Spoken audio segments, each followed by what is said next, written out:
Hello neighbor, I'm Robert Burns, and I am welcoming you to our brand new website, lacontractorboard.com. And on this website we will be providing, it will be exclusively relegated to videos of the Contractors Board for residential subcommittee meetings that they have.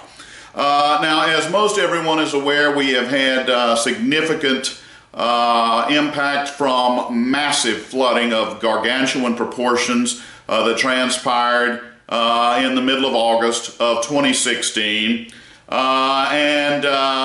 of the reasons that we are doing this is we want to make sure there are no problems, that people aren't victimized a second time if they have to file complaints against the residential contractor whom they may have hired to do repairs to their homes. As I think everyone would know, this is absolutely, to have endured the flooding in the first place is a tremendous thing to have to go through, and you certainly don't want these folks being victimized a second time. Now, why would we have concerns that this may potentially happen with this particular board? Well, the biggest area of concern is the fact that the board recently hired convicted felon Larry S. Bankston to serve as legal counsel for that board. Now, Governor John Bell Honor Code Edwards is the one who recommended this hiring because Mr. Bankston is a close political ally and friend of his. Attorney General Jeff Landry vigorously opposed this board retaining Mr. Bankston's services and said that it just states the wrong message to have a convicted felon. We'll give you a link for Mr. Bankston's felony conviction. It entailed bribery for a gentleman named Fred Goodson who owned video poker outlets. And Mr. Bankston had assured him that he would stall legislation that would not go through a committee that he chaired. And in exchange for that, Mr. Goodson was to rent Mr. Bankston's beachfront condo and then just not stay there. A very thinly disguised bribe that the FBI saw right through, and so did the jury who convicted Mr. Bankston, who was sentenced to 41 months in federal prison. He served 33 months. He also paid a $20,000 fine. Attorney General Landry pointed out that there are just an ungodly number of very well qualified attorneys that could fulfill this position that Mr. Bankston was selected for, and nevertheless the board has chosen Mr. Bankston for that position, and the executive director of the board even said, and I'm quoting, "We have the utmost of confidence in Mr. Bankston's character," unquote. And I would again say that makes one of us, because I darn sure don't. And let me just say this: Scott McKay, the publisher of the Hayride, did an outstanding article entailing this situation and the fact that the Advocate, would almost endorse the hiring of Mr. Bankston and attack Jeff Landry for his having hired Miss Broussard Baloney's daughter at a very, very low-paying position. But I want to give you a link for that article because I think Scott McKay did an outstanding job with it. I also want to provide you with a link for why I would have grave concerns about Mr. Bankston, and that would be the fact that I reported what the head of accountability of civil service, Patrick Lowry, declared to be blatant payroll fraud, and I'm quoting him: blatant payroll fraud transpiring within the LALB. Both myself and Reverend Freddie Lee Phillips reported this payroll fraud. Mr. Bankston's response: he had just been hired. He was gone out and hired. Attorney General James D. Buddy Caldwell, then Attorney General, had them go out and hire Mr. Bankston to pursue my auction license for having reported this. Going to give you a direct link. You can watch the hearing, folks. The videos don't lie. They are what they are, and that's why it's very disturbing to me that Mr. John Bell Honor Code Edwards, but I realize there's political patronage that are entailed in being governor, and he is stepping up to the plate and honoring the political patronage that he made during the campaign. Of course, we didn't hear anything but honor code back then. We didn't hear about, oh, I'll be hiring convicted felons and I'll be implementing a buddy system very similar to Buddy Caldwell's, but that's what has unfolded.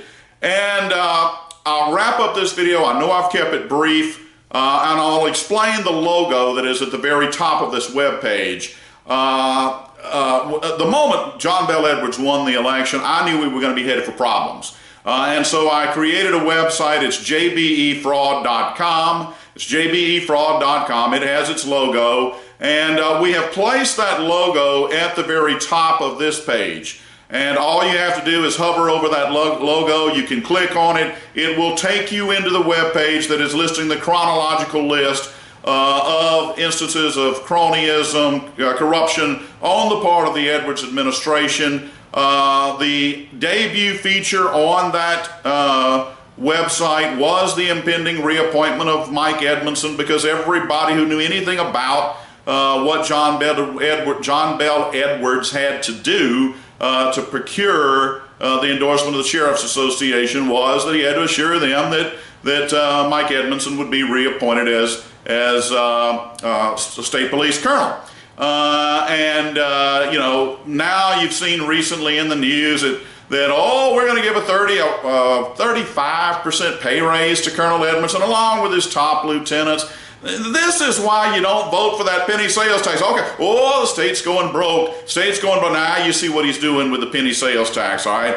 He had also stated that he wouldn't pay his cabinet members the exorbitant salaries that Bobby Jindal was paying. Not only did he pay them that much, he paid them more, and now he's making an absolute mockery of the whole system, granting these, you know, $174,000, I believe, is now the figure for Mike Edmondson. But at any rate, that particular website will keep you up to date. I believe that before John Bel Edwards was even sworn in, it was going to be very beneficial to have a central depository for these such instances of corruption and cronyism. Fortunately, even mainstream media outlets now are reporting on this kind of corruption. So you'll see links to some recent legal contracts that were let out, you know, that, excuse me, that all involve political patronage on the part of Governor Edwards. But it is nice to see the mainstream media, because so often, you know, it gets attacked. Oh, that's a right-wing blogger, discount anything he says, you know, whether it be me, Scott McKay, or whomever. But I'm here to tell you, it is a refreshing thing to see even the mainstream media attacking some of these practices. And so we look forward. This is the old saying about an ounce of prevention is worth a pound of cure. That's why we're forming this website. We will begin videotaping the residential subcommittee meetings of the Louisiana Contractors Board, beginning with the very next meeting, which is Wednesday, September the 14th of 2016. We will videotape them in their entireties, and you can watch them on this webpage. We are striving to ensure that the victims of this flood aren't victimized a second time by any shady practices of this board, and the antenna of concern has skyrocketed with me as a result of the announcement of Larry S. Bankston being retained for legal counsel. Thank you so much. Hope you will find the videos that will be posted on this page to be beneficial. Feel free to visit the jbefraudwebsite.com. All you've got to do is click on the logo at the top of this web page, and it will lead you into those instances. Thank you once again. We look forward to bringing you videos of the residential subcommittee of the Louisiana Contractors Board. Thank you once again.